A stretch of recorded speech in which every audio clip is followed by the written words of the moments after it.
Hello, welcome to Same Rules Apply. You can find us at facebook.com/greatsra, twitter.com/motherfucking-SR. You can also find us at minds.com/Same Rules Apply. Enjoy show.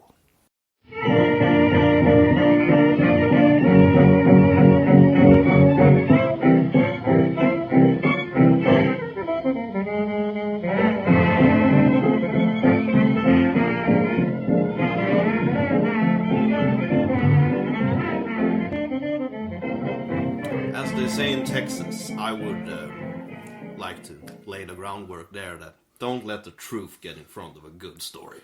Exactly. That's probably the best one here. So, fucking hell, first time I've ever seen a Premier League match with you. Yeah, the first time probably I watched football or soccer, I don't know. Let's call it football. It's really hard keeping a mid-Atlantic English when you're talking. But I think this is the first time I watched basically a full football game since probably 10 years. Because I remember the last time I watched a football game was during European Cup, I guess. Oh, international teams. Yes, and it was because I remember I lived at home at my parents' house, and I moved out about 9 years ago. So I remember it could have been a World Cup because it was Switzerland and Turkey. All right. I just remember this pretty clear, and I have a kid sister, and I think we were home alone, and the TV was on, and it was Turkey versus Switzerland, and I don't remember precisely which team were in the lead. Sorry. So here we go with the fact-checking. We're not... Yeah, we are not fact-checking. No. We don't have a fact-checker. We don't really care about that. But either way, I think it was Switzerland in the lead with like 2-0. 2-0? Yeah, 2-0, 2-0. And I told my sister that, okay, let's make a bet on this. Let's make a bet on 200 Swedish kroners, about $20. Yeah, about $20. And I bet that Turkey wins. And they did win. They were when the second half began, they were down as 2-0. 2-0, and they won 5-2. That's pretty fucking impressive. That's pretty impressive, yeah. Also, you can call it luck, because I was just trying to be nice. Because I had a job, my sister didn't have a job because she's 4 years younger than me, which she would be about 14, 15 at the time. All right. So I was like, well, make a bet, you know, give my sister about $20, you know. And I think it was Turkey that won. That's and fucking her brilliant. face. Her face. I am... You can notice I'm pretty proud of this still, because it's like 10 years ago and I'm still... I made it. He tapped his chest. Yeah. With a fist. Sort of like he was starting to do the... You know... To do the crucifix across his chest. You know, Father, the Son, and the Holy Ghost. The highs in a life is so few, but this was, you know... Something special. Yeah, you know, conquering your sibling on their territory, because she was very interested in football. She was a football player. Oh, that must have hurt. And I'm completely ignorant to sports, because I just don't feel... I don't feel anything particularly. when you watch sports. Yeah, it's more analytic, I guess you call it. Yeah, I see what you're saying. But what you need to do, you need to embrace the tribal nature of finding yourself a team.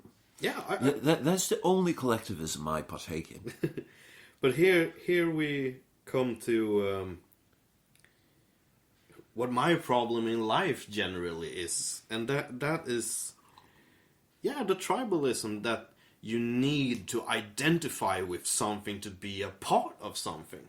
Yeah, start with a fucking Premier League team. Or you can go Italian, Spanish, German. Deutschland, Deutschland, über alles. But because I'm okay. Let's face it out. I'm pretty individualistic of me. My opinions is the most that matter to me. I don't care about other people's opinions. That is why the tribalism thing is hard for me to embrace, because I haven't built my life like I didn't make the thing about the thing that mattered about my life was I made that cornerstone myself. I didn't make that cornerstone company really with anybody. I want to climb a mountain. I want to be lonely. I want to have my opinions. I don't want them. Perhaps UFC would be something better for you. Oh, okay. You know, people beating the shit out of each other. Oh, yeah, because I have a soft spot watching the world burn. Yeah. No, and I mean, I just want to finish up. It was 1-1 Man United Arsenal. And, yeah, was a very exciting game on my half. Just until the equalizer came and it became 1-1. Yeah, but this is the interesting thing about the tribalism that you talked about, that you were very much into. Watch what we are doing. We, as Manchester United, are doing here.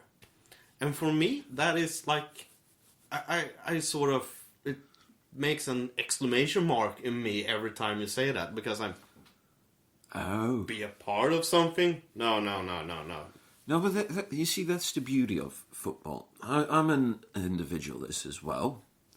Probably the only ism that I identify with. But I just had to choose something where I could be a bit tribalistic and feel like, yeah, I can support this. And partly why I made it football was because I was reading way too many conspiracy theories. And I was about to go crazy, so I just went back. Which age was this? Oh, this was just a couple of years ago when I went back to being a big Premier League fan. I used to watch all games when I was a kid until I was about 11, I think. Mm-hmm. And then it sort of died down because I got other interests. Like conspiracy theories? Yeah, but you know, there was a time in California where I partook in a very Californian activity. Let's not say anything more about that. And reading, you know, about the fucking Rothschilds and Soroses and, you know, all of these fucking people of the world, I just felt that, I'm about to lose my fucking mind.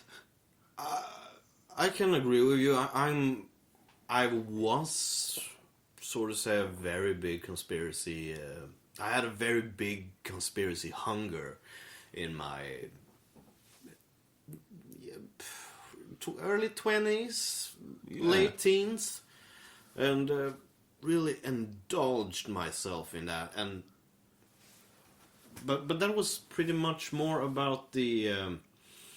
I didn't have the overwhelming view of the world with the banks and the economy. I didn't really care about that, because most of my life I have just striving to climb up the mountain where nobody can reach me. Really be autonomous in the real sense of it, because I don't want to be dependent on government. I don't want to be dependent on other people. And I guess this is maybe a thing we can touch upon on a later time, but I think that is a very Swedish state of mind. that you want to be self-sufficient. Yeah, let's just dive down this rabbit hole. Let's continue it. But I'll save that for later. But I remember reading, those books like William Cooper's Behold a Pale Horse. Oh, I haven't read that one. Which really is like 400 pages full of inconsistencies, really. But if you don't read it with an open mind, that's the problem I had when it came to conspiracy theories. And I was really big on the alien UFO thing. All right. And the problem I had with it was that I didn't read it with a factual mind. I read it with the mind that you read a novel, like you read Harry Potter or Lord of the Rings, it's a fantasy novel. You have to accept the world to get into the story. And everything I read, everything I watched just made me, this very, very tiny person. and not like, in the good sense where you feel tiny, by the watching the enormous universe outside of the window and stuff, but very tiny with, reading Whitley Strieber's Communion, and you just, wow, the aliens are out to get me. I remember because I was like 17, I was living at my parents still, and the power cut out. And you thought it was the aliens. And I was like, this is what they do. This is what they do before they come and get me. I was so absolved in another reality that I continue talking. I'm gonna get a book. Oh, you're gonna go and get the book. I mean, this story is fucking brilliant because I know exactly what mind state you're in. I'm showing Fred. Close Encounters by Whitley Strieber. It's called Communion in English. Oh, I see. But a true story by Whitley Strieber. I'm going to confess a thing. I was 10 years old when I read Whitley Strieber's Communion the first time. I didn't have the language really to understand everything that it was about. But if you haven't seen this, just Google Whitley Strieber's Communion and just watch the front page. Alright, let's see if we can describe it. It's a pale yellow, sort of triangulistic lower part of the face that goes from the eyebrows down to the fucking chin. And then it has a rounded up top. It looks like some sort of extreme human. The big black alien eyes. Yeah, the almond-shaped eyes that just are empty, staring Pupils. It's called pupils in English too. No, Yeah. it was mine. Oh, it was yours. And then you have the Voldemort-like nose from Yeah. Harry Potter. And then you have a goofy fucking smile. He looks high. Yeah. He looks fucking stoned. It's actually a she. It describes it in the book. It's actually a she.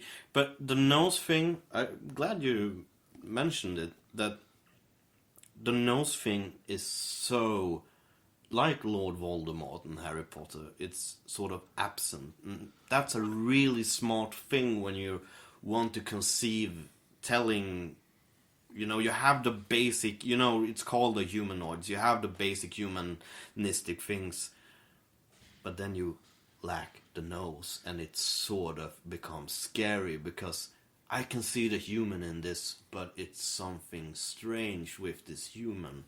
And I was 10 when I grabbed this. It's actually the same book. I was 10 when I grabbed this from my parents' bookshelf. And... just watched the picture, and actually it was the same. I just felt this tickling inside of me, and the only tickling I have felt up to that point that sort of was the same was when I was about 6 or 7 years old, and we're going through my dad's vinyl records and just pulled out the Ozzy Osbourne albums, Bark at the Moon and Speak at the Devil. Just watching and just felt the tickling of the horror of Ozzy Osbourne. Yeah, but by the way, you know why this face is wrong, right? Continue. It's because we're used to seeing everything in basically the Fibonacci sequence. Yeah. And everything in nature confirms with the Fibonacci sequence, Yeah. everything natural. Yeah, we agree on this. So as soon as you see something that doesn't follow the Fibonacci sequence, you feel instantly weirded out. Yeah. Because there's something wrong. And we actually, because this is the introduction episode just to our podcast, we want to lay down the grounds, learning the ropes about talking and We want to touch our briefs as many things as possible. and me and Fred's opinions really are different in many cases. We're very good personal friends with each other, but we're not agreeing on Everything. And we feel really that there is a lack of discussion in the society today. Surrounding everything. Yeah, because you have a sort of status quo that is right just because it is right. And we wanted to make this just because we don't agree on everything. Just showing you that you don't have to agree with people to have a discussion. Yeah. No, that is something that is very fucking important, especially in my mind. I'm guilty of it myself. You pick a team and then you argue for that team. Sometimes you go the nasty route, Yeah, but as a human, as you said earlier, tribalism, you are a being that just wants a tribe. Yeah. And it's easy to fall into those pockets, and that is why I have made it so important to matter for myself.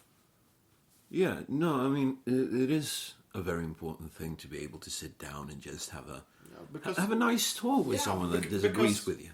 One of my points is really that everyone is going to die or leave me. No one follows my full life. If I live, full Western civilization age, about 75 to 80 years old. Yeah. The only ones that have followed my life up to this point is my grandparents and my parents. Relatives. Yeah. But they will die off. They will disappear. And friends, people, everyone comes and goes in your life, and the only one that sticks to you is yourself. And that is basically why I want myself to matter to myself, because I am the only one that will be the common denominator. Thank you. This is a fun point also. Also, yeah. Fred has spent a lot of time in the United States. My English is pretty bad because I think you're doing quite well, sir. Thank you. My English is pretty bad because now I haven't talked English in like 2 or 3 months. Yeah. So I am a bit rusty. Yeah, rusty, I guess you can say. Yeah, no, but I mean that's no worries at all. I mean, you make an excellent sense in English, and you don't have the very Swedish accent. That is. I want to just run away from that. Yeah. I know I don't have a particular English, American, or anything. I don't have an accent to my English, but I don't want to drag too much of the Swedish pronunciation into English, because Swedish language is actually very consistent. You have to have a sort of tune when you're talking. Yeah, it's very sing-songy. Because and I think I know why. Because as we said, this it's maybe not facts, but I think the numbers is sort of that the Swedish language has about 115,000 words. Oh. And the English language has 170,000 words. I just know that the English language has so many more words to really express yourself in. So the tune you have in your voice when you talk Swedish is very important, because you don't want to get Misunderstood. misinterpreted, because Yeah, that is something that I've noticed as well. I hate arguing in fucking Swedish with people online because the joke never goes through text. yeah, no, the joke is never there. People don't understand when you're fucking sarcastic. No, I agree with you, because when you put out a joke in Swedish language in text, you have to do it like a joke my grandfather told me the other day. A guy, very old man, is in a retirement home, and his wife comes every day and like sits 1 hour, 2 hours holding his cock. And time passes, and one day the wife comes to visit him, and there's another lady sitting there holding his cock, and she's like, "What the fuck?" And this lady runs away, and the wife tells him, "What the fuck are you doing? How can you treat me like this?" And he's, but she has Parkinson's. So I know she's shaking all the time. That is a joke you can tell in language, in text in Swedish, because the pun isn't depending on the tone of the voice. Yeah. No, I see what you're saying. But what was I thinking about? No, but I mean, you cannot really be sarcastic. You cannot be hyperbolic in the same way when it comes to Swedish. In English, it's just easier to go off and make it seem fucking ridiculous. Especially if you use big words. That is totally out of character for you. Yeah, because that is pretty... I like you mentioned the big words, because in Sweden we have a very, very particular mindset that says, if you're bad at something, it's your own fault. That you suck. That is really, really, really bad. And if you're a middle in the scale achiever, it's like, it's bad of you that you haven't pressed on more and be more enthusiastic. It's your fault. You're only in the middle. And if you are on the top of everything, you're the biggest, then you're the worst. Yeah. Because then you could be proud of what you have achieved in your life. And that's the same thing with the big words. If you use big words in Swedish, they take you for this self-obnoxious, shitty personality. Yeah. Because you use big words, you use superlatives, you're just an asshole. Yeah, there's no way you can win in Swedish, because everything you do is just... he's just trying to be someone. Yeah. He's just bad in his own... Yeah, that is actually a very, very good... I faced that a lot growing up here. In just, you're trying to be somebody, don't you? Yeah. No, I'm trying to matter to myself, and I think using big words to describe something because it feels big to me, then I use those words, because I'm sorry, I'm not depending on your interpretation to live my life. Yeah, but we always get that. It doesn't matter what you're doing. As soon as you try to be good at someone, there's always that fucker standing there. Oh, you're just trying to be somebody. And that's why we're doing this in English. Yes, because this way there's no fucking way. No, it's not. It's because we want a larger audience than just the 10 million peoples available in Sweden. It would be nice to get 10 million, you know. But that is actually the main purpose. We are pearl clutching. Yeah, because we want to spread our ignorance and our arrogance. Our piggy way of life. Yeah, I don't think I live as a pig, but you know. Pigs are pretty charming creatures, and I feel myself. I think of myself as pretty charming and pretty fucking ignorant and obnoxious and misbehaving a lot, but yeah, I can sympathize with the pig. Yeah. Sympathize, yeah. But we just have to talk a bit about aliens, because I was listening to a podcast. I think it was the Joe Rogan Experience, and they were speaking about DMT and aliens and the potential connection between them. And apparently, I just find this interesting. So, apparently, people that smoke DMT,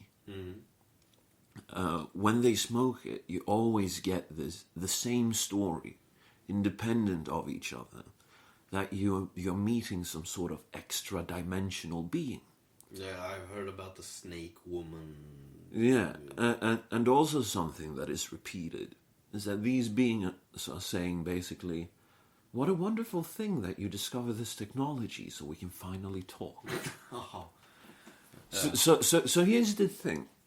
This in connection with aliens, the question that are being posed is, what if going up and out isn't the way to discover alien life of any sort?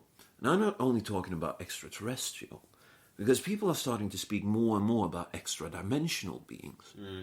What if they are extra-dimensional beings?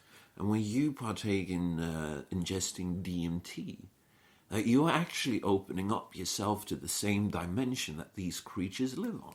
Here will come a place where disagreement exists, because I don't think it exists any higher consciousness. How come? Mainly because I haven't seen it. I haven't felt it. Then apparently we are doing DMT together. But because I think your chemicals and chemicals make you feel. You get dopamine. Yeah, endorphins and endorphins all of these and things. everything. And you know, dopamine that we produce DMT by ourselves too, but not on those levels. Yeah, but if you just look at dopamine, and when you fall in love and you get this out of body experience, I guess you can call it, where you don't need, you don't need to eat, you don't need to breathe, you don't need sleep. I think chemicals brings you from yourself, in that sense, the material world where everything sucks. And I think many drugs is about that. So I don't think there is a higher conscience at all. But to your point about extra-dimensional, yes, I think it is the way to go, because in physics, you can, if you watch dimensions, you can teleport between them more than you have to travel the gigantual distance of space, where just empty spaces. Yeah. And then the whole time, I don't know if it's called fluctuation, but Time fluctuations? No, the whole thing about moving upwards to the speed of light, and time is moving in a different realm or different tempo. I don't think you can call it. Yeah, I see what you mean. Dimensions is the way to go. Yeah. No, but the way that I see it, this entire thing, is that we need to allow ourselves to be open to the greater ideas. That seems very unlikely, especially if we're talking about something as ingesting DMT through an extra out-of-body source. Yeah. I'm not saying that you're meeting God when you do it. All I'm saying is that it's something that is worth exploring. Because what the fuck is that? When so many people, time and time again, come back with the same story. Yeah, but I think it's the weakness in everything is that that many people comes back with the same story. It's like basically when you get a viral bacterial infections, you get up with the same symptoms. You just developed to see it that way. But I know I'm sort of out on a loose ground when I say that, because you got common denominators in dreams, for example. I don't know or how it works, but I think it's, we have common denominators in dreams. I think we have common denominators in doing drugs as well. Yeah, but you have, just speaking of this, breaking the dimensions and teleporting between dimensions, have you heard of the Bernstein paradox? You know the Bernstein or Bernstein? Ah, yeah. The Mandela effect, I think it's called. Yeah, basically. Yeah, I've heard that, and that's just a bunch of shit. No, It is. I actually buy this because I feel that when I was growing up, the world was a lot fucking harsher. You didn't have all of these crybabies. I was the fucking crybaby. And one night I went to bed, and when I woke up, the tables were turned. Because I was used to, just meeting shitty people.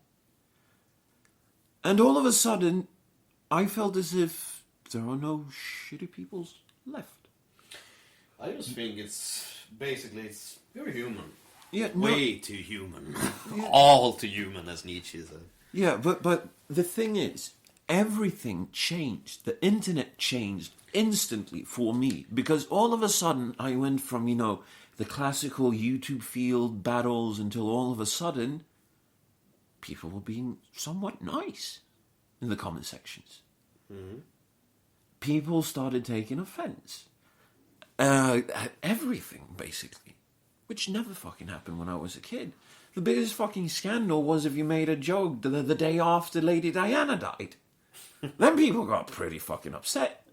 But I mean, it wasn't this, I'm offended, you have hurt my feelings, and your rights ends where my feelings begin. I'd never seen that. Oh, but I remember, no, fuck that. But this is, I don't believe in the Mandela effect at all. I just believe it's faulty human memories.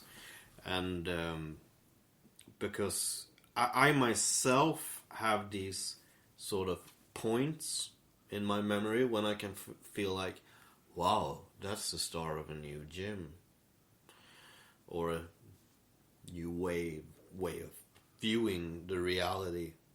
But I only think it comes down to the faulty human memory. You have these hormones in your body that affects. Is it called like the hypochondria? It's so hard translating, glands in your brain into English because it's always a different word. Do you know the Latin name? No, I don't. But it is this gland in your brain that controls your memory. Let's call it the memory gland. Yeah, just the for memory shits efficiency that is sort of attacked by hormones that comes from stress, and really makes it less effective. You have to train yourself to get it back again to its normal efficiency. And I think things like that can make you feel like there's a sort of empty spaces of memories, and then you sort of, I wake up without knowing the evolution or the build up to that. I have points like that myself when I was like, which I actually can point out, and it's the summer between it's summer break between I was 11 years old. Fifth and sixth grade. Perhaps. Yeah, in Swedish school, yes, but I was 11. I was going to be 12, and I got my first depression at that age, and that summer vacation actually, and I just spent 2 months lying on a sofa watching the roof. When I start 6th grade, which when you're 12 years old, you go 6th grade in Sweden. Yeah. in my memory, I'm a totally new human. I'm a totally new person because my memory during my first depression of my life is lacking. All right. Does this coincide with puberty starting? Maybe. Because Because I was actually pretty early into puberty. I got my pubes basically first of all, I think, in my class. Ew. So I was very early. So it could be a coincidence. It could be that coinciding, with puberty starting. Dude, I just have to tell you about early puberty. Oh, yeah. When I lived in Norway, Yeah. second grade, one of my classmates hit the fucking puberty. Second grade. He got hairy nuts, his fucking dick grew, he became taller than everyone, and he started talking, like you do when your voice is breaking. Yeah, he ate his oatmeals like we other kids didn't do, probably. Yeah, probably. But just, can you imagine? You're like 7 years old. Yeah. And all of a sudden you hit puberty with everything that entails. Yeah, you sort of set your body basically sets you up for years of getting picked on. Yes, not only that, but imagine the years of sexual frustration before any one of his contemporaries reached a point. But it's always, I don't know the numbers, but it's always some people. I remember actually when I was going into junior high, there were this guy that was in the school. He was younger than me, 2 years younger than me, I think, that actually had a full-grown beard. And we were like... Are you sure this is not one of those refugee No, children? this is not a refugee, right. because I remember that. But it was the time before the refugees in southern parts, in this small part of Sweden. This is a very rural part of Sweden that I have grown up in. It's It really is. Yeah, it is very rural here. And you didn't get the immigrants here. You didn't have immigrants growing up? No, I think it was like 3 or 4 in the whole school, and the school was basically 300 people of it. We had loads of immigrants in my junior high. Oh. Perhaps we took them all. Perhaps you took them all. You were in the rural parts of town. I was like in suburbia part of Yeah, town. because nobody wanted to go to the rural part. Yeah. But, I mean... Jesus Christ, what was I about to say? I completely lost myself. Look at this. I'm a fucking retard, as I said. No, but, please go on. What the fuck was that going on about?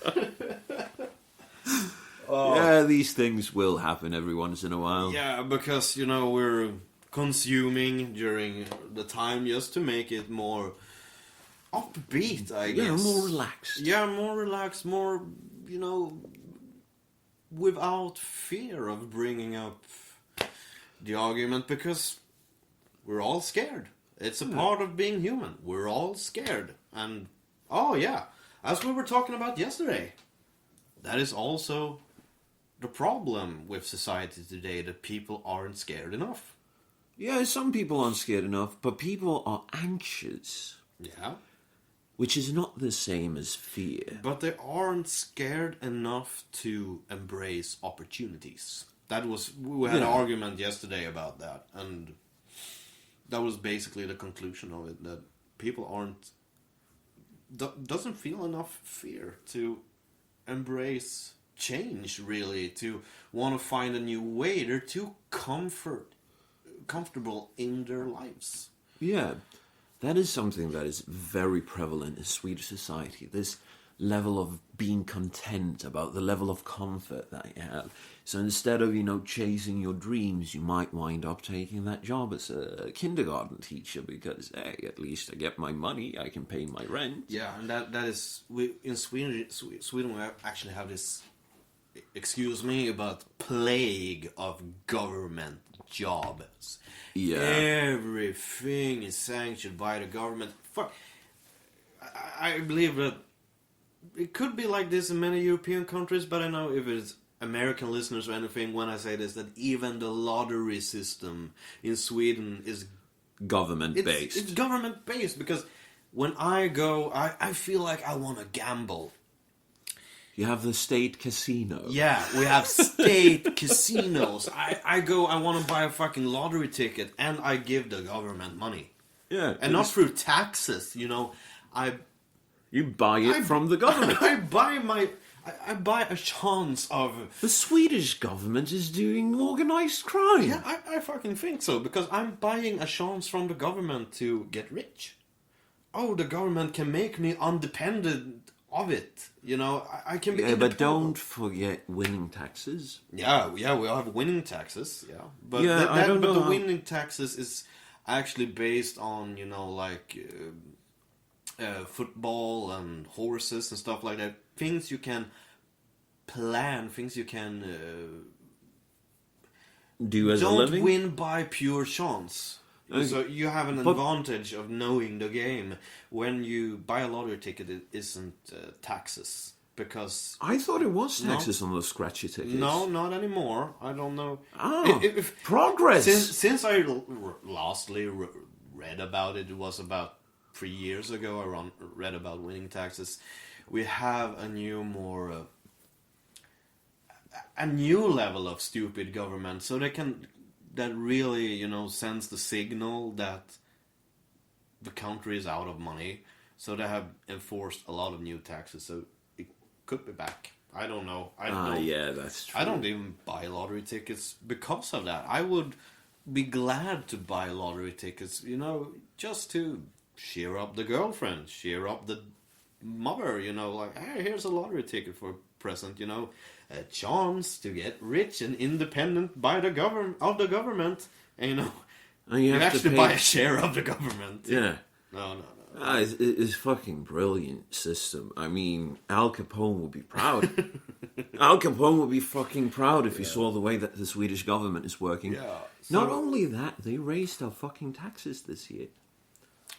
The general taxes before this year, when the new budget was... and that is not all. Yeah, but I have to just... Okay. Before they clubbed the new one, it was 74.2% taxes on everything once you buy your food and everything. Over 80% if you drink or smoke. They raised those taxes. Those filthy fucks. And they actually... put for a new proposition that was very, very interesting in my views, because I have my own company, a small company. A one-man company. Yeah, because fuck that. But before you had a taxation about 75-76% of that income, not total taxation, you know, with that you buy food, you pay taxes on, you pay gasoline that you pay taxes. So But the government now has put a new proposition that they want to raise it with 5%. That will give me an income tax up to 81%. Dude, that is... we haven't even included things I have to buy. You know, food shit. And... No, but here's what you do. You speak with a publishing company. You have them use their American branch to pay you in bitcoins. I don't want bitcoins. Dude, if you have bitcoins, the government can't touch you. That's the thing. That's a discussion I actually know too little about to be confident in. Yeah, I can shortly tell. Basically, bitcoins is a cryptocurrency. 44 minutes? Oh. No, but bitcoins is a cryptocurrency. It is without government dabbling in it. Because everything is done online and everything is encrypted. So if you place any amount of money into bitcoins, basically get it on like a USB stick drive. If you lose that, you've lost that cash, sadly. But those are encrypted. Those are completely yours. No one knows that you have them, and there's no way to track them. So there are loads of people. This is mainly on the dark web that are trading in this for illegal services. Yeah. Hitmen, as an example. I've seen, videos of browsing the dark web. Yeah. And they take like 100 bitcoins for a hit. Depending on, the importance of the person. But high-level hits. It's fucking crazy. Do you know how much fucking 100 bitcoins are? No, I don't. I think a bitcoin... Well, I might be exaggerating when I say 100. As I said, none of these things are fact-checked. But let's say 10 bitcoins even is an insane amount of money. I think one bitcoin is worth like $600. Yeah. And, we won't even figure out what other things will be in bitcoins because we're lazy. Yeah. We're lazy. But it's completely encrypted. There's no way to trace any amount of money that you transfer through the Bitcoin system. And if you're publishing...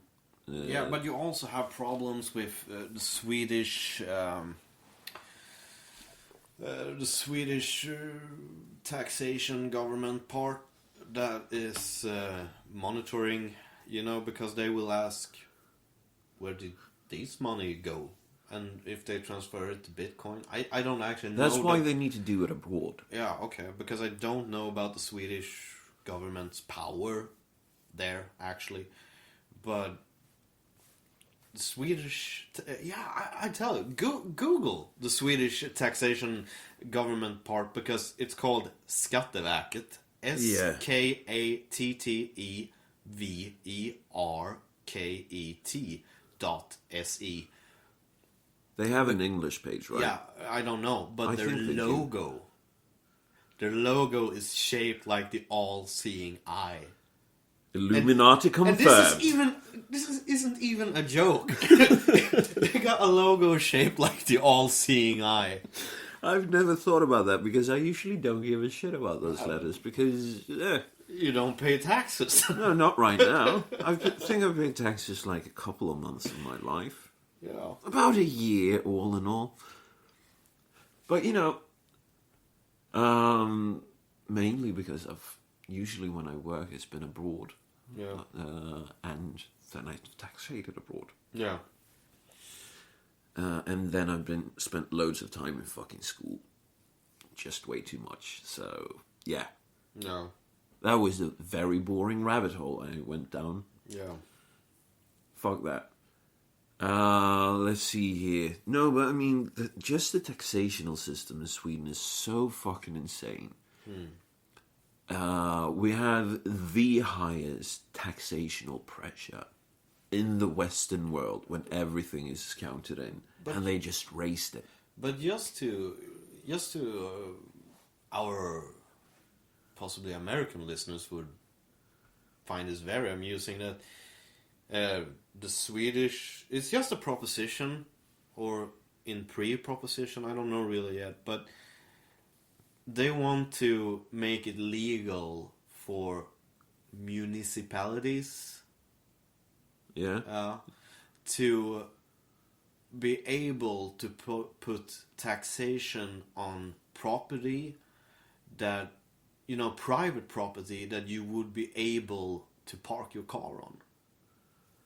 Jesus. This is the new fucking thing. Christ. Your private property, if it could be used in, like your town to park cars on, the municipality would be legal for them to take taxes on that property.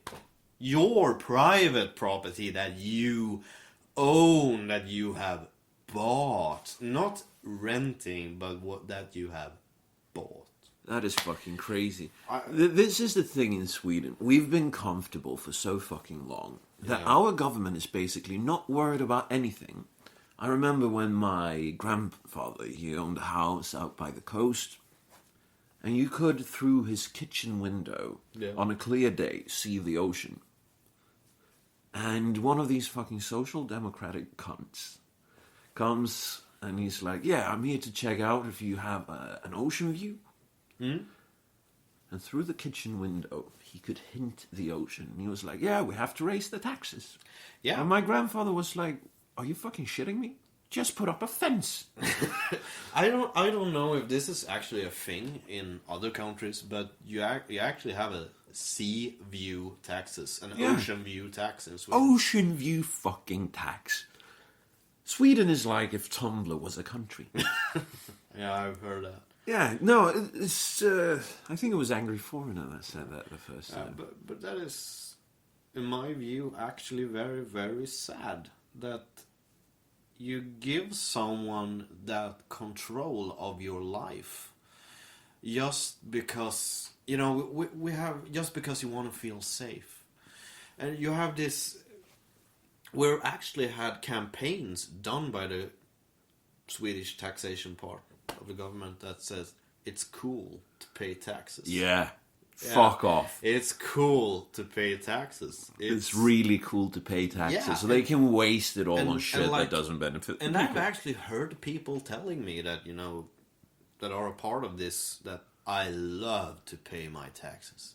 I love to pay taxes because I feel like I'm part of something. Are you fucking shitting me? Do you know people like this? Yeah, I know people like this. And I respect their opinion, but... I don't.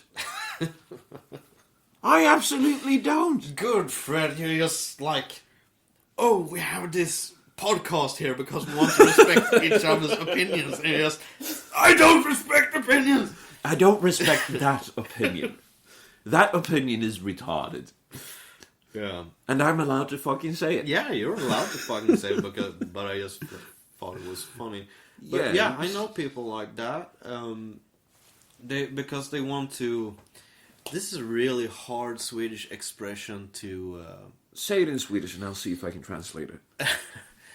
dra sitt strå till stacken. Holy hell.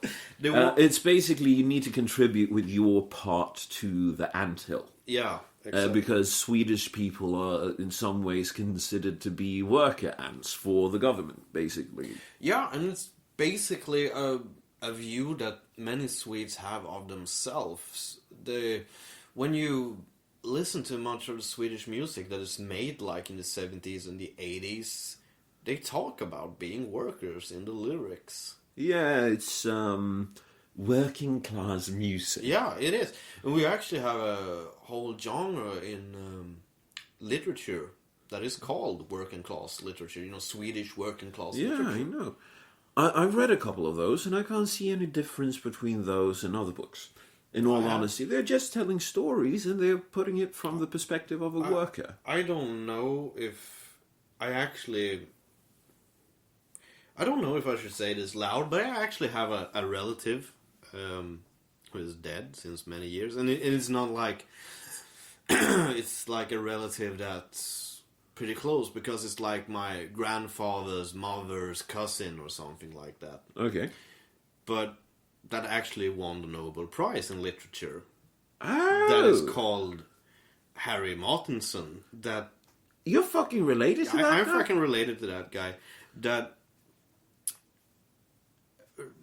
writes actually about these things. He made a lot of poetry also, but he wrote a lot of novels dealing with how it was growing up fucking dead poor in the beginning of the 20th century. Yeah, and I think that was very prevalent back then in Yeah, Sweden it as was, well. because they wanted to feel like in the 30s, 40s Sweden, they started this big government job of raising the standard for the people. And when the people that grew up in the beginning of the 20th century, you know, saw their progress when they read these books, I think they felt something. They felt that they have achieved something. Yeah, I can fully understand and respect that. Yeah. And wasn't it around there where the Jante laws were born? I don't know actually much about the Jante laws, because that's a concept I never deepened myself in. I'm aware of it and I know what it is, but I don't know where it comes from. But basically, yeah, the Jante law is that don't be too full of yourself. And it's other people that judges when you're full of yourself. It's not you. Because you want to be in the middle. The Janty law in Sweden kind of asks, and it's just a moral code. It asks of you to be in the middle and don't be too cocky about it. And don't be an upstart. Yeah, don't try anything because you are nothing. You are nothing more than a worker. You are nothing more than a taxpayer that contributes to other taxpayer systems.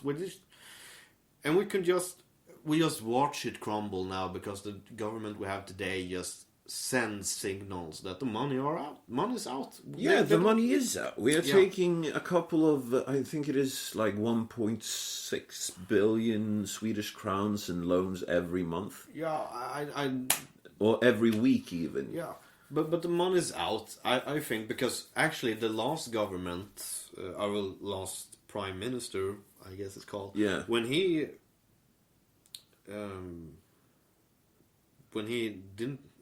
he left office, he said that, I think. Yeah, it was to open up your heart. No. It was, he said like the chests are empty. No, the treasury chests. No, that was the incoming financial minister. Was it? Yeah, Magdalena. No. This is part of our earlier government. Are you sure? Yeah, I remember this pretty well. When I said that the chests are empty, and not the human chests, like empty of love, but the treasury chests are out of money. Yeah, and then he also made that speech in the very end that the Swedish people have to choose between mass migration and actual welfare in society. Yeah, he hinted on that. And he said the Swede needs to open their hearts. Yeah, guilting everybody into opinions, which is... It is pretty an effective system globally. They guilt other people to feel what they feel. And I feel that is... And feel. Yeah. But I think it's... I think a lot of people are buying into that guilt just because nobody fucking thinks for themselves anymore. Nobody wants to define their own reality. Nobody wants to define their own worldview. They think that they are doing because they get a pat on the back every time they... say the right thing. Yeah. Virtue signal. And they like, yeah, this is the right thing. This is the right thing. And I'm pretty much against that. I fucking love when somebody says something totally wrong. Me too. We could just... I just use the word wrong here because I love when somebody says something wrong, because... Not because that person is right, in a moral sense always. Could be, but isn't always. But just because it shows something that I think is very essential to human. And that is the subjective view of life. That life is a very individual journey. And I think it has become poisoned, really, by solidarity. Collectivism. Yeah, collectivism is the really good word for it, because I think as a human you're very lonely. Yeah. No, but his on the inside. Yeah, the thing that I've noticed when it comes to this is that the collectivism of Sweden is basically killing off any sort of creative spark that any citizen has at any one point in their life, because there's always someone there to say that, but you have to show solidarity and think about the next guy. Yeah, and you cannot be brilliant. What if he's jealous? And that is why Swedish society actually is plagued by all of these government jobs, because everything is government sanctioned, and if you question it, everybody with any sort of university degree will attack you because it's the best thing. No, I don't think it's the best thing, because a human is a competitive animal.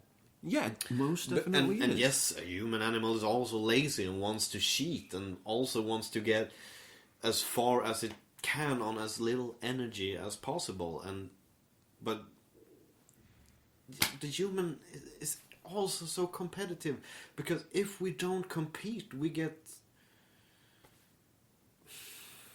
stagnate. we stagnate. We get so comfortable. Yeah. And when you're comfortable, You nothing don't work more your best. happens. Yeah. Nothing more happens when you're comfortable. And I, for once, want to live a life where I'm not comfortable. I want to live a life.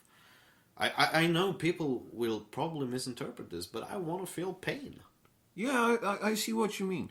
Because without that pain, the pleasure is not as good. Yeah. It doesn't mark itself out. And that is why also we have this plague of TV series. Every couple you talk to, every person, they just, I want to go home, I want to watch Netflix, I want to eat some ice cream, and I want to fall asleep. Yeah. They want to cheat out on life. Yeah, they're lazy, good idiots. Yeah, because useful idiots, actually. But they're so comfortable. Yeah, and that is basically what we have thought is the right way from the very beginning when we start school here in Sweden. You have this sort of like value base that you are taught from the age you start kindergarten, which is everyone is worth just the same, no matter what. Yeah. Which means that apparently a fucking mass murderer that returns from Syria after fighting for ISIS. Yeah, I know. I've had this arguing with a lot of people and I usually use one of those people that I feel is one of the worst in mankind, and that is Joseph Fritzl. Yeah, he's not fucking equal to me. I want to give myself that pat on the back, because I haven't made a child that I have raped and raped and raped. Yeah. No, I he's haven't not done that. fucking equal. And I think I'm better than him because of that. Yeah, absolutely. And I mean, the thing is, apparently, according to the way that the Swedish government is prioritizing the Swedish tax expenditures, a person that has gone to Syria, fought for ISIS, possibly killed and raped and maimed women and children and men, when he comes back, he gets a fucking apartment, and he gets to go ahead in the line waiting for apartments. We have a huge accommodation crisis in Sweden. We don't have enough places for people to live. Yeah, well, actually, the other day that the minister of just accommodation, housing. Yeah, we have a housing crisis. He actually made a proposition that we will create new cities. Yeah, as it is right now, because we don't have.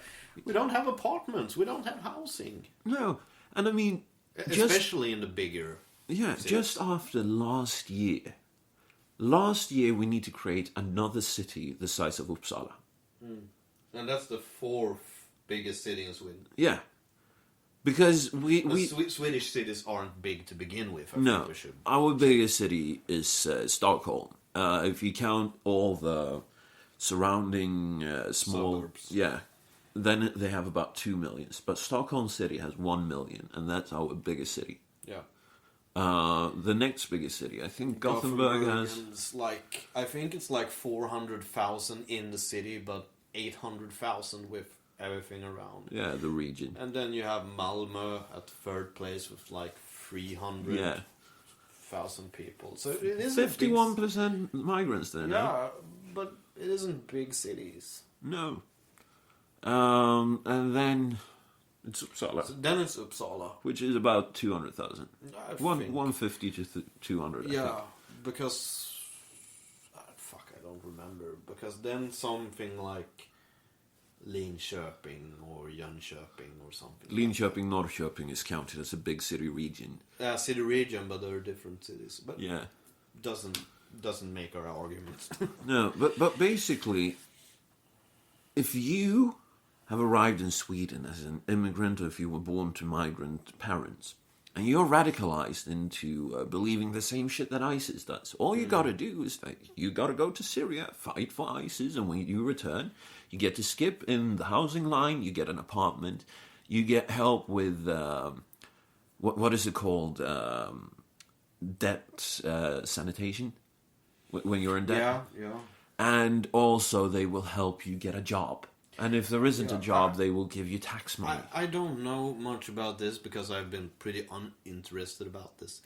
But I do actually know about the Swedish mentality. And that is when anyone have been,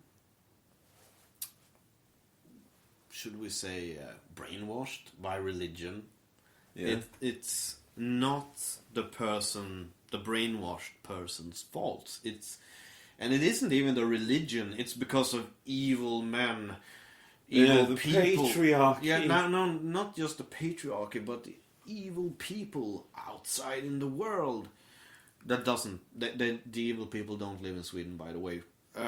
That's also important to remember. That is also important to remember about Sweden, because Swedish is actually a reason that why Sweden is like on the top of every undersökning.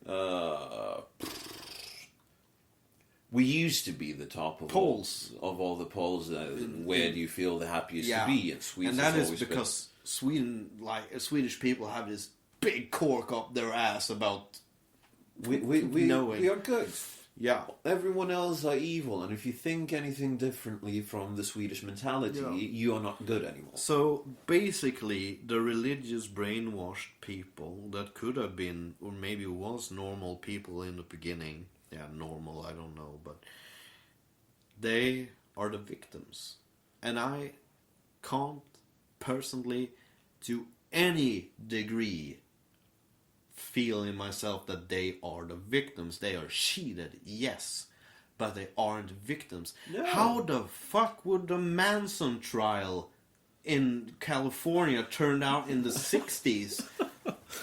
If these brainwashed girls and some boys that had killed for Charles Manson wouldn't have been convicted for their crimes. No, they would have gotten, we will send you to mental asylum for like a few years, and then we will reintegrate you into society. Yeah, have a nice apartment in LA. It would do you good. Yeah, no, but basically, it's also a thing.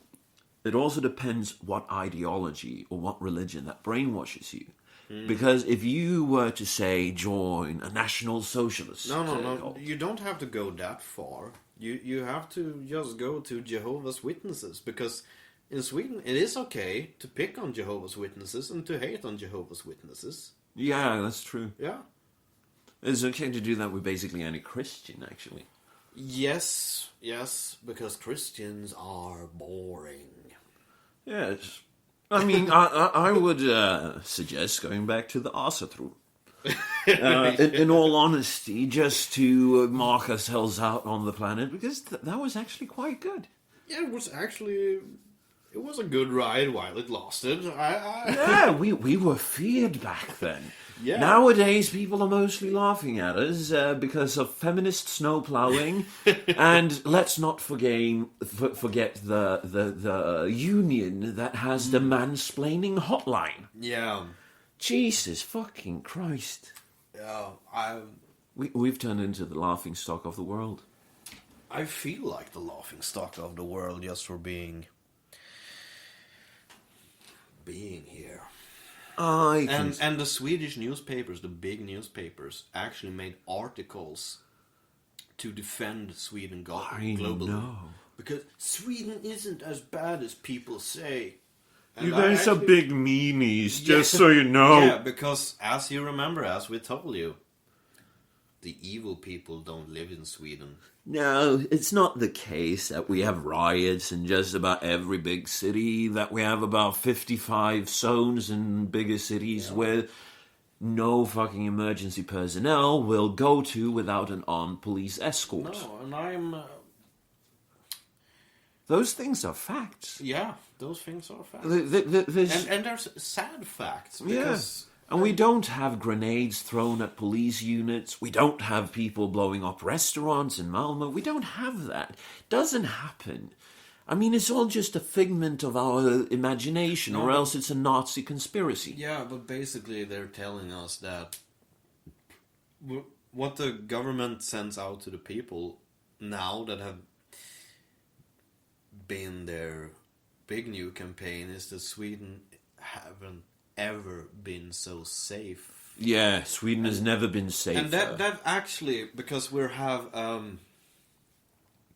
had a big thing about rapes on music festivals and stuff like that. Yeah, the police tried to suppress but, information about. Yeah, that is a big issue too. But the government actually contradicts each other because they're talking about this rape plague on Swedish music festivals, and now, like 2 months later, they're telling us that Sweden haven't never ever been so safe that it is right now.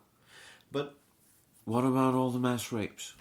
Yeah, what happened to them? What about all the fucking mass rapes at because music festivals? It's like the people in the government have one word written on one side of the hand and one word written on the other side of the hand, and they just turn. Yeah. Rape safe. Rape safe. Rape safe. Rape safe. And they actually, I actually feel that they fucking mocking these girls, because it has been girls. Yeah. They are mocking these girls that were raped this summer. I don't know about the numbers, but I raised my eyebrows, I remember, because I couldn't even grasp that the numbers were true, because I remember we had this argument when you came back from the States, and I was like, no, it can't be that high. And then you checked it out. And then all of a sudden, ta-da! Yeah, and... No, but you remember and now you're telling these girls that they are safe. Yeah. Do you remember the girl on Gotland? The paraplegic? Yeah. She basically, what happened, she was going home from somewhere, and she was accompanied by a guy, and they reached a public restroom, and she was basically, yeah, I need to pee, could you help me, because she was in a fucking wheelchair. And this guy, and I think it was 2 or 3 more guys, they fucking group raped her in a fucking public restroom. And, to top it off, they were arrested, and then they were let go the very same day, because the prosecutor, he was like, yeah, she didn't fight back enough. Yeah. How the fuck are you supposed to fight back if you're a paraplegic and they steal your fucking wheelchair?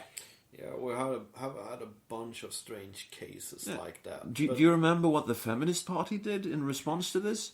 The people of Gotland, they got angry, so they held some sort of demonstration against rape. Yeah, they held a demonstration about rape and our our lousy justice system. Yeah.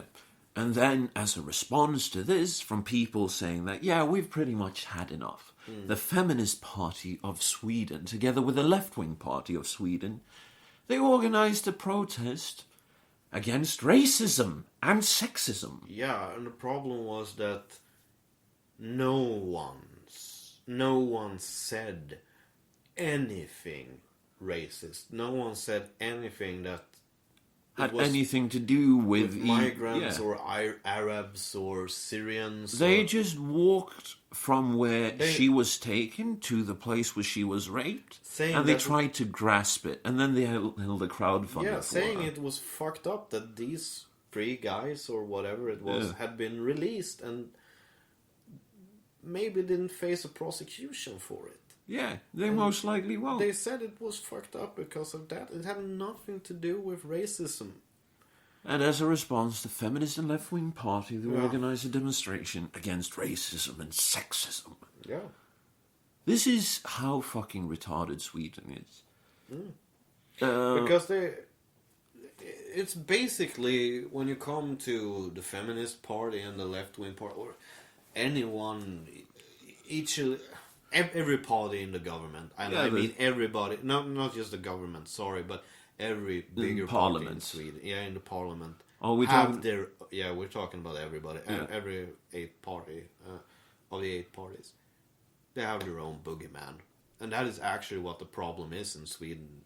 You know, the parliamentarian state of Sweden is that every one of them have boogeymans. Yeah. And also between themselves. Yeah, definitely. It's sort of like when you're watching a debate between Swedish politicians. Yeah. It's kind of like everyone is waiting for the Jack in the Box moment, where they can just throw out whatever boogeyman label they have for their opposition. When it comes to the Sweden Democrats, our Prime Minister, he's standing there, he's waiting, you can see it in his eyes, he's just waiting for the Sweden Democratic representative to just open his mouth, and then he goes, racist, racist, Nazi, racist, swastika. And we also had this, and this is a pretty fun thing that happened a couple of weeks ago. And just because I like to watch the world burn, I found this very amusing, because the Swedish Prime Minister, that is a big accusation of the Swedish Democratic Party, that are conservative. They're socially conservative. Yeah, they're conservative. They're not even fully fledged conservatives. They're on the left side of that actual border when you analyze their ideology. Okay, which so is why you call them socially. Like center left, or They are center, little bit left, little bit right. yeah. They try to take the best from both worlds. They are basically like the Social Democrats were back in the days when they were good. Yeah, okay. And this is basically what is known in Sweden as the Nazi Party, and the Swedish Prime Minister called them Nazis many times. Yeah. And I don't talk about, like, Nazi. But fully Yelling. fledged, just openly.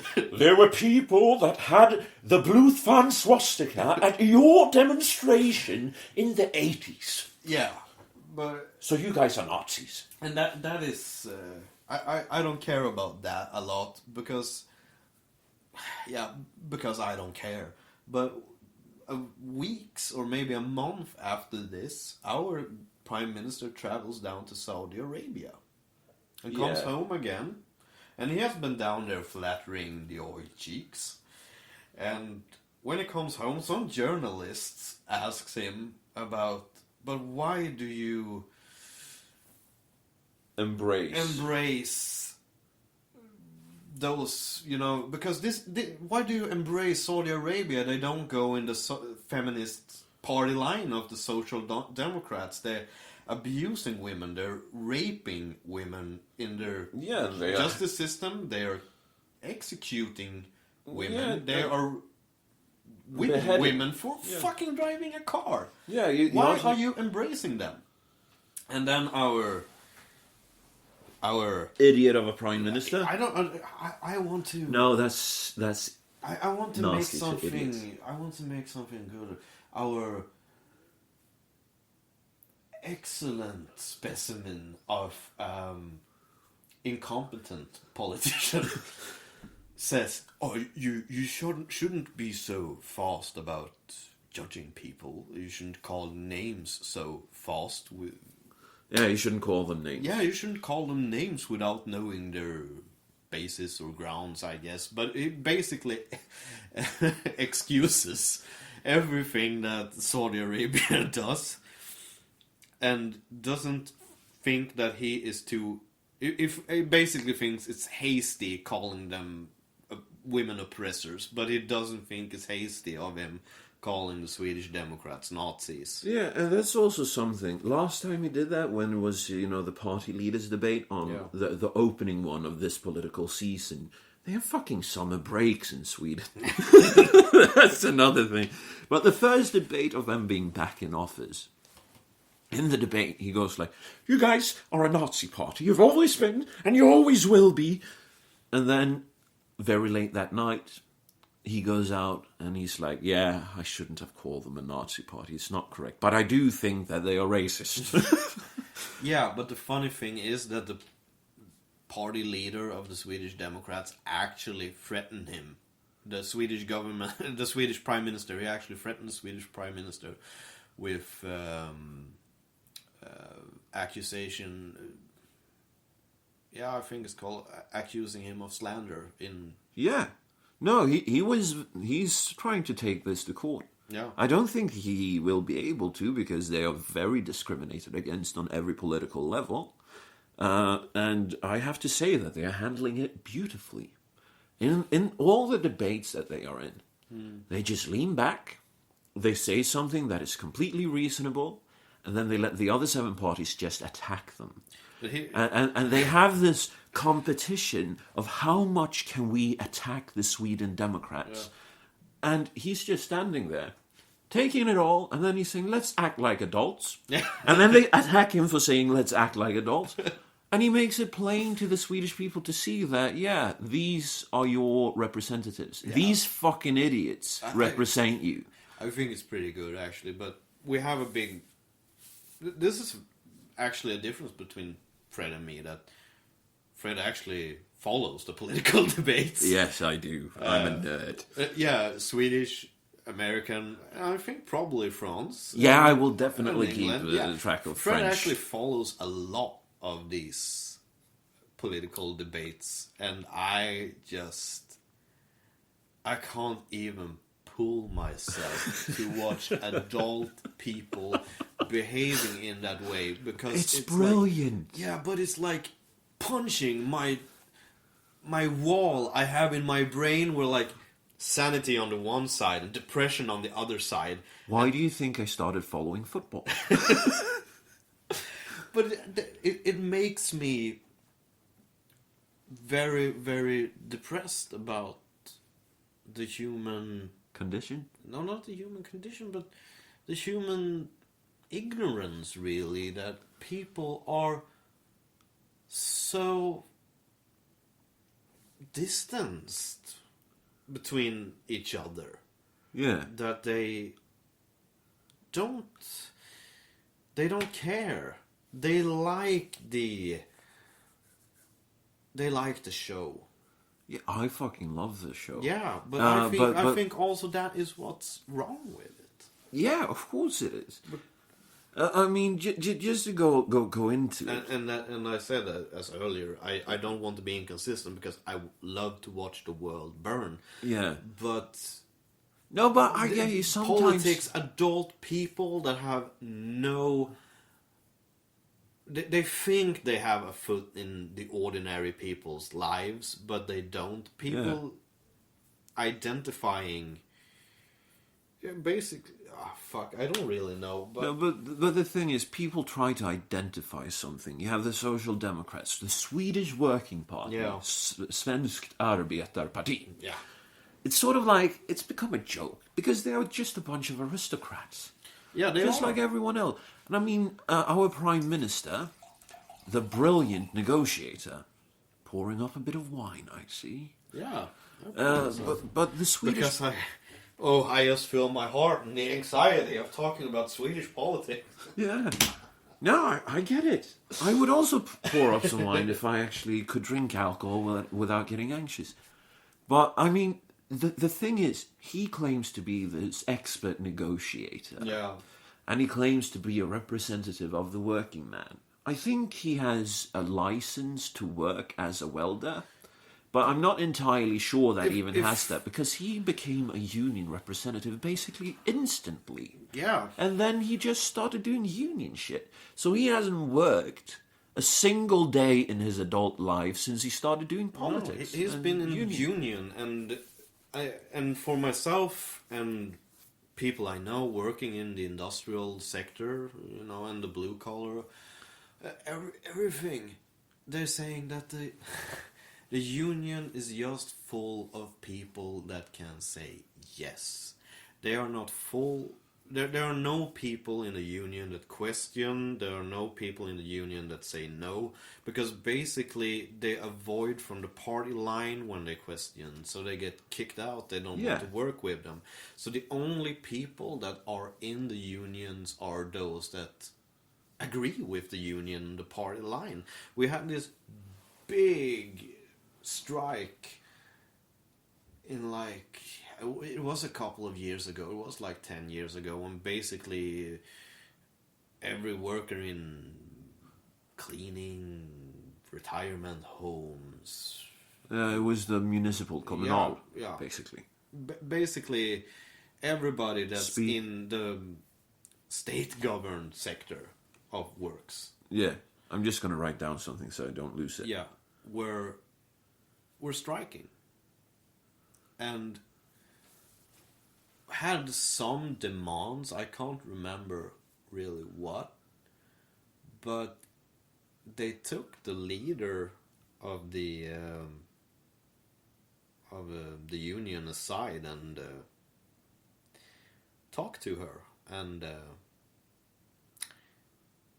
sooner than later she agreed to demands that were a lot lower than the workers had claimed from the union to settle. Oh, yeah, of course.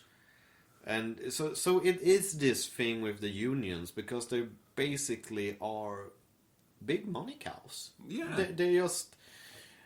I have actually You the exited union. the Yeah, union? I exited my union.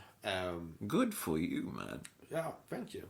Because I was paying for a lot of shit I didn't get back. That's the thing about unions. Yeah. Today it is. Yeah, but the thing about the municipal union in Sweden. Yeah. Did you hear what they put? I think it was 5 or 6 million crowns into. Yeah, a blog. Yeah, a fucking failing blog. Yeah, a blog about sort of say the party line. A Yeah. blog about the party line that wasn't successful because people weren't reading it because they didn't care about the party Yeah. line. No, but I just have to tell the story. When Yeah. they started up, they received like 5.45 million Swedish crowns as just a startup investment. And they hadn't even started the blog when they received the money. No. They just had the idea. So they got the money, they bought themselves, fancy computers. They both took out like at least 1 million crowns a year Yeah, something in pay. like that. I With- don't really, but in the vicinity of it, Yeah. yes. And then it flopped. Yeah. And just this week, I think it was, the municipal union of Sweden goes and puts in another 5 or 6 million crowns into this fucking failed blog. It was actually 2 unions, but Was it 2 of them? Yeah, it The was 2 municipal and... LO, tror jag. LO. Yeah. I don't know really how to translate it. But It's like the father union of Yeah. loads of unions in Sweden. And I actually was at my grandfather's house the other day and told him about this shit. How did he react? And he's an old union man, and we talk about he's 82 years old. So he was union in the 50s and the 60s, and he just loathed on it. He was so fucking pissed that it isn't about workers' safety anymore. It isn't about the workers being able to like feed their kids. It's all of a sudden just about propaganda and looking good. It's not about doing the right thing, whatever you're told. It's about telling that you're doing the right thing. It was something like that, he said. So, his view of it, as an old union man, when actually people were dying like, I shouldn't say like flies. No, it was but about dying 1,000 that died a mosquitoes. year. Yeah, it was a lot of people dying in Sweden in the I was a streets. couple of 100 years, actually. Yeah. I'm thinking about the old Don Berglund song. Yeah, but it was a lot of people actually dying on the workplaces because it was so unsafe. Yeah, 500 per year, according to this singer-songwriter. Yeah, and they just, people are too safe.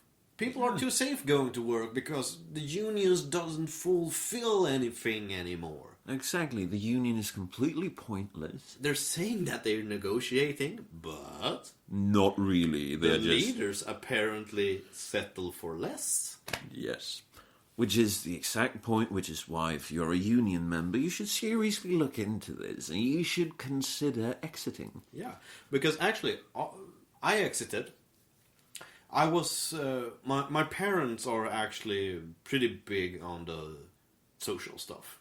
Yeah. They think that you should be a union. You should be in a union. You should have your full-time job. You should contribute with taxes because it's good to contribute to society. And, you know, they're pretty socialistic people. But, so they always encouraged me being part of a union. Yeah, unionized. Yeah, unionized. But the thing is, when I was looking at this, I'm not a medicinal nurse in that sense, but I am an educated nurse. I don't know what that's called. Nurse carer. Yeah, I don't know if that caretaker. Yeah, maybe. caretaker. And Like a grounds caretaker. so I was part of the municipal union, and was it about a year ago? Not even a year ago. It was like 9 months ago, January 2016, I think, when when a big Swedish newspaper actually made a dig job. It doesn't happen a lot, but they actually did a dig job when they found out that the Swedish municipality union were fucking its members over with like paying for the porn star Puma Swede. They were not. No, sorry, they weren't paying exactly, but they were renting out. They took money for a company to have Puma Swede like doing strip shows and shit like that. Ah, yeah, right. That union locale. Yeah, That they rented out to like do a porn show. They had the Swedish union that should, you know, cover up for the little man actually owned this really, really expensive restaurant in Stockholm that was like... For some reason. Yeah, you know, for the creme de la creme people. Yeah. No one that have a basic Swedish salary would be able to eat there. So they were like renting out this restaurant for a company that had Puma Swede there doing to do a live sex show. Yeah, fuck. And I weren't even aware of it. My union didn't tell me that Puma Swede was going to show her tits in real life for me in Sweden. So I was like beginning to question the morality. You weren't invited? No, I weren't invited. So That's horrible. Yeah, so I were beginning to question the morality of my union. Exactly. Yeah. So if they don't let you see tits, they can get the fuck out. Absolutely, and especially Puma Swede's tits. Yeah, sure. I can see that. I haven't actually watched any porn video with her, but she seems to have a nice cleavage. She is actually, I think she seems to be a nice person. Overall, she seems to have a lot of fun, and I can like her. I can like her. I do like her. All right. But we have the next thing here.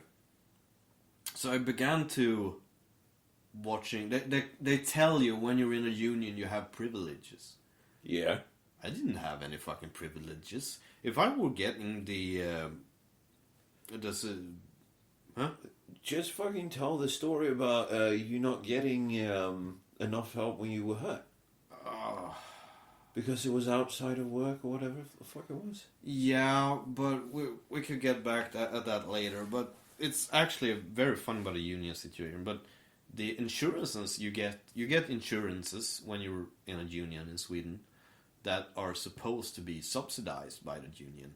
When I get the same insurances, yeah, they don't cost me. I have the same insurances as I had when I was part of the union, but they don't even cost as much as my union fee. My union fee. I have lost some privileges in society. Like what? I can't borrow a trailer for free. Oh, that's so terrible. From the union. The union owns trailers that you can rent for free. You get to borrow. Oh, that's and a horrible. cabin. I can't rent a cabin for free. You don't get to rent the union cabin? Jim, what have you done? Why did you leave the union? So actually, I save money don't being part of a union, which is good. Good, yes, but it's also fucked up. But yeah, Fred wants me to tell the story when I actually suffered brain damage a couple of years ago. Yeah. I fell let's, down the stairs. let's start out with what were you doing? I was going to do my laundry. He was going to do his laundry, people. And I was down in the basement, right? Yeah, basically you can say that. So I was walking down the stone stairs. Yes. Indoor stone. We're talking very solid rock. Yeah, and slipped and did a backflip, and like the edge of a step hit me basically in the area between your small brain and your big brain, in the back of my skull, just above his ears. Yeah, He's pointing at in the back of his head, and made a pretty good fracture there. It was my doctors told me I had cracked like a bowl of cornflakes. Oh, and as the listener probably realizes, I was had a pretty bad concussion after that. yeah, no shit. So I was hospitalized, and after that I went home, and I was. You have a social security system in Sweden that gives you 80% of your salary. Yeah, if you are hurt. If you're hurt, and I was granted another 10%, which would mean I would have 90% of my salary because I was part of a union. Yeah. So I call, or I don't remember really what, but called my union and tells them I was hurt. I want my union insurance. Yeah, my benefits, my 10% extra of being homesick, home hurt, whatever. Yeah. And they tell me that, oh, I'm sorry, you can't get those money because you weren't hurt on work. I actually had this insurance just because if I were hurt generally, I wasn't planning on getting hurt on work or home. But just because I was hurt at home, they wouldn't help me. And I actually mean they wouldn't help me with anything. That's fucking awful. And Yeah. this is why you need to leave your fucking union. Yeah, stop feeding them money. They're racketeering. It's basically legalized organized crime. Yeah. That is basically what it is.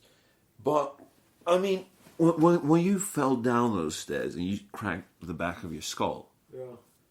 how far away were you from being killed? You told me this. A couple of centimeters? Yeah, the doctors basically told me if that stair, that edge on the stair would have hit like 2 centimeters down, it would like the skull is a lot more fragile there, and it would have hit my small brain. I don't really know what it's called. I in think English. it's the reptile brain. Yeah, I'm not sure. but the smaller part of the brain, that's connected to the brain, the stem, Yeah. brain stem, that would have probably made me give up the breath. I would probably have lost my breath and would never regain it again. I would have died there. Yeah, that's fucking harsh, man. Yeah, just because I was doing the laundry. Yeah. And do you do your laundry now, or? I actually have a girlfriend that says that I'm not allowed to do the laundry. Not because I was hurt, but I have a more efficient way of doing laundry. Because I don't like spending time doing laundry, so I am very effective, in my view. But she thinks I'm careless when it comes to doing the laundry, and so she has taken the reins. Yeah. Yeah. let me just tell you something. She's just lying to you when she says that she dislikes the way you do the laundry. She's actually thinking about shit that would mean he has to walk down those stone stairs. Yeah, she's actually dead scared of me. Yeah, I think so. No, but I mean, fucking every time we are out walking and we hit a set of staircases, Yeah. I actually feel nervous for you. Yeah, I've seen that in your eyes. You're like, But Jim, let me help you out. Yeah. No, honestly, I mean, I'm fucking paranoid as hell because I don't know if you've learned to walk properly since doing that shit. I don't know really. I'm from the rural parts of southern Sweden. I don't know really if there was some lapse in my education from where we learned to walk the stairs carrying laundry, but Something happened. something happened and it cost me pretty good. Yeah. It did hurt. Fucking bunch. Do you want to use this as a segue to talk about the American election? Just a little If you bit? could do this, do it. Yeah, I think it's a good throwabout, you know? Yeah, okay. The old switcheroo. I just have to say, I fucking knew it. I've been putting it up on Facebook Yeah. for basically since I learned that Donald Trump was going to run for president. I put it up on my Facebook that, yeah, the only way the Democrats can challenge to keep the White House is if they choose Bernie Sanders. Yeah. And I also said very early on, but I don't think Bernie will be allowed to run because Hillary Clinton is back in the race. And the rest is fucking history. How fun was that? It was a very, very fun night. I also sort of say called the election about Trump winning when Hillary received the nomination from the Democratic Party. I actually thought it would be Bernie Sanders. Yeah, because me too. But it was rigged against him. Thank you, Yeah, WikiLeaks. It was. But I actually thought Bernie would take the nomination from the Democratic Party. I was super convinced because Bernie was the only one that was like Donald Trump in that sense that he wasn't really part of anything. He had not always, but he had a lot of times gone his own ways. And I thought the Democratic Party would see this. And But this they was didn't. But Oh they well, didn't. maybe they did. I remember when he found out that Clinton got the nomination, he went out and he was like, "We have got to support Hillary Clinton and elect her president," and everyone is like, "Boo!" Yeah, but when it was Hillary, I was like, Trump will win, and I met some accusations in Sweden because I thought Trump would win, because everyone that thought Trump would win the election was a racist and was a women hater and was everything, just because they like took the polls on the election and said, yeah, Trump will win. How dare you? Yeah. No. Do you remember everyone being like, "Yeah, there is no chance that Donald Trump will win"? Yeah. I just love that compilation video. For me, I could vote, neither could you, but it was a huge spectacle, and probably the most entertaining spectacle when it comes to the political world. Yeah. And I just love the compilation videos where they use music and stuff. Are you going to play it? No. Aw. I'm going to find something here. All right. Let's see here. Yeah. He's pulling out a And book. I just love Frederick using the word spectacle because an author named Chris Hedges wrote a book about the United States a couple of years ago. It was like 09, 010 maybe. I don't think really that is a point of the argument knowing when. But he called it Empire of Illusion. And that was the name of the America. But the subtitle, The End of Literacy and the Triumph of Spectacle. I've honestly not read this guy. But it is a really lovely book talking about the American illusions. Like how... It's not illusion in that sense, but it is how... not media in that sense, but the media spectacle, how they pump up a wrestling game, and how that has entered American politics. It definitely has. You saw it pulled to its very edge this election. Yeah. Basically, every mainstream news channel was backing Hillary Clinton Yeah. because their owners were sponsoring her. And you could notice that all throughout the entire election cycle. And I don't remember who made the point, but I know it wasn't me that made it originally. But the way that Donald Trump was painted by the media was like Emmanuel Goldstein of the book 1984. Yeah. Whereas he was painted out as this big danger to society that everyone just had a civic duty to fucking hate. Yes, you said, let's get our 2 minutes of hate. Yes. It was a civic duty. It was. Yeah. And the thing is, when you actually listen through everything he does and when you analyze why he did certain things that he did, he's actually a very much centrist Republican. Yeah, and as you said yesterday, because I have been very critical about Mike Pence. Yeah. I have a pretty big stance about religion. Yeah. But so I never seen Trump as, a danger to anything. I think, as we said before, I think Trump is worth the risk. The risk that society has become too comfortable to take. But Mike Pence is a brilliant assassination insurance. yeah, and that was basically what Fred's argument was the other day, that who would dare to assassinate Trump if Mike Pence is rising as the vice president after that, as the new president. Exactly. So to all potentially Democratic or left-wing listeners out there, please just keep Trump alive, because I mean, Mike Pence, he doesn't seem to be that bad, in all honesty. He's gone against the evangelicals a couple of times as a representative for his state, and he's gotten loads of flack for that. But just, I don't want to see him as a president. So please leave Donald Trump be. Let him live. Let him do this. Enjoy the shit show. Yes. And holy hell, the press conferences are probably going to be brilliant. Yeah, they will probably be the greatest. Yeah, he will make the press conference great again. Yeah, he will make it brilliant. He will make it lovely. Expression. Trust me, it will be lovely. It will be nice. It will be lovely. We're going to build a wall, and we're going to make them pay for it. The Mexican president said to me that we will not accept a wall. You know what I told him? The wall just got 10 feet higher. I definitely said that. Yeah, I totally said that. I said it. Trust me, it's going to be amazing.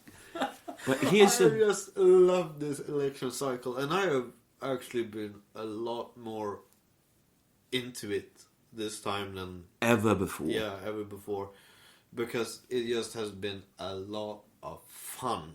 Yes, and I mean, I just have to say that watching this as an outsider, people need to get out of the teams. People need to see that, okay. Yeah, perhaps stop the tribalism. Yeah, tribalism is good when it comes to sports, because that's where you need it. But when it comes to, politics, take the risk, gain, reward, chance, and analyze that seriously. Donald Trump might be a bit crazy at times, but I was listening to a podcast yesterday where the creator of Dilbert was giving his interpretation of it all, because he also called Donald Trump. Yeah. And he made the argument from the perspective of a hypnotist. Basically, use very visual language. What is more visual than we are going to build a wall and we are going to make them pay for it? All of a sudden, everyone realizes that, shit, the Don is actually concerned about immigration. And even if he backs away from a literal wall, he still has the migrational critics with him. So when he backpedals a bit and say, yeah, we cannot build a literal wall across the entire southern border. But it's a metaphor. Yeah. Because people know that, yeah, he actually wants a wall, and even if we just get a fence, we know that he will take migration seriously. Yeah. The best point of all of the ones that he made was he introduced humor as a sort of shield against very based accusation that had a point to them, but he made them seem like, yeah, it's just silly old Donald. Yeah, but like the first debate when Megyn Kelly attacked him, isn't there a problem that you have called women disgusting, sloppy pigs? And she just went off, and he just puts up his finger in the air. And he's like, I said that about Rosie O'Donnell. And everyone breaks down laughing in the audience. And Megyn Kelly is sitting there like, oh shit, I fucking lost this one. And then she says, no, you actually said that about a lot of people. And he's like, yeah, I probably did. You got me.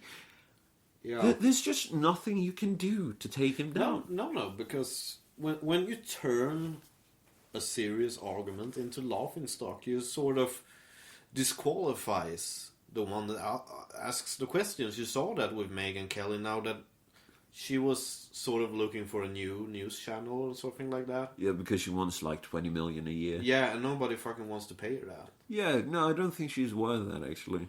Don't get me wrong, she's a good reporter and she's beautiful, but I don't think she will be the future of any news channel like that. I think she can definitely be a part of the future, but she single-handedly will not be. No. I agree. Well, I mean, she has a perfect, like news actor face. Yeah. And very pleasant voice to listen to. I just don't think she's brilliant in that manner. I agree with you. But yeah, you could actually destroy another human by ridiculing them. Their stance in the group, so to speak. Yeah. And it fascinates me. No, but It's fucking fascinating. I just want to wrap up about the American election. I think it's actually time for wrap up overall, because I think we have been chatting for 2 hours now. Ooh, it's that long a podcast. That's very nice. I'll check it out later. Oh, okay. But basically, what I want to finish this with is basically saying I called Brexit. I was very uncertain about Brexit, though. But when Brexit happened, I was like, holy shit. I should trust my basic gut instinct on this. I'm going to bet money. Yeah. So I actually betted like $40 against two guys who betted 20 each on Donald Trump winning. And I won. I don't know if I'll be able to collect them because they're in the US, but, I sort of feel a bit prophetic. So I want to make a prophecy for next year when France has the election. We need to do like an election coverage on the podcast for that. Especially if we got cameras and shit running.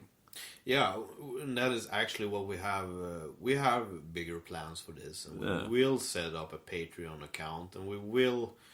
set up basically anything so that if you enjoy the program, we will do the normal thing with this. Yeah. If we see that this has potential and grows, that people actually are interested about our japping, our perspective. Our perspective of reality. Because I think me and Fred actually have a bit of a special...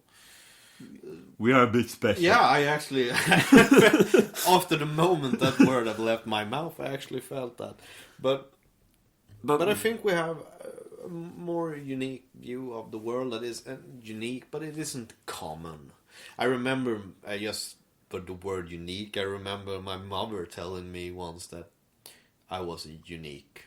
But it didn't mean that it was anything good about it. My mother actually started crying once, and she was like, "You've never listened to anyone, you just went your own way." We were having an argument at that time.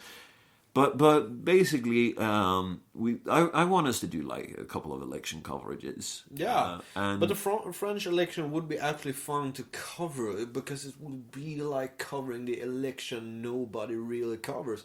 The next Russian election we have to do. Yeah, also. And then pick some shit country in Uzbekistan. Yeah, something like that to cover. Do they even have elections? I don't know. We should... Perhaps they were also somebody Putin charged there. Yeah, no, but basically, for the French election, I just want to get this on record because I feel a bit prophetic. So I prophesize that the I'm with her argument will be recycled by the shit posters and meme makers online to support Marine Le Pen. And I actually do believe that the left won't learn the lesson in enough time to be able to counter the shit-posting, meme-making sort of political movement. So I actually think that Marine Le Pen will win. And then the year after that, it's the Swedish election. And unless the debate climate changes drastically, we will have probably a Sweden Democrat, Swedish Prime Minister. Yeah. Okay. I want to go on record and prophesize this. And I am actually, I would say I'm too cowardice to make any prophecy for now. Because I don't feel I have my finger on the pulse in any of it. Oh, you don't need to have that. Just make a wild guess. I know you have. I know you have said that before, but I don't think the Swedish Democrat will actually be the biggest party. I think they will be the they biggest. Can't be by next election. I think they no longer can be ignored. But you know they're Sweden's second largest party right now. yeah, according to polls. Yeah. But the polls also predicted Hillary Clinton. Yeah. We can't, polls are polls, and a pulse is a pulse. Yeah. So, but the difference is, Swedish polls, they actually call a bunch of people up, and then it's easier to predict. okay. Because we have a lot more, like that civic sheepiness to the people. I think that there is also a huge dark number of people considering voting for the Sweden Democrats just for voting against the establishment. Yeah, I also think that, because that is why they have grown. Yeah. But the French election, I don't know. I know nothing about French politics since Napoleon Bonaparte. I've spoken with a couple of Arabs from France and one of North African descent, and I do think that France is basically at the bursting point culturally and societally. The thing is just that we should remember that since the last election that went pretty left, there has been things that have happened in France. Yeah. Very, very sad, tragic things that have made me fucking furious inside. That people think that it is okay to take the liberty to take someone else's lives. Yeah. And things have happened. Yeah, and not only that, in all the, like local elections that they've had, the National Front is rising quickly. Yeah. And I don't know if this is a good thing or if this is a bad thing. This is my point. I will watch it with great interest. Okay, but I will say, my prediction so far is I don't think Le Pen will take power, but I think Le Pen never more will be able to be ignored. That is what I think. That is a fair point. So, yeah, I think that's that for this time. This is the first episode. We would like comments about it. About subjects. If you want us to fill out on anything.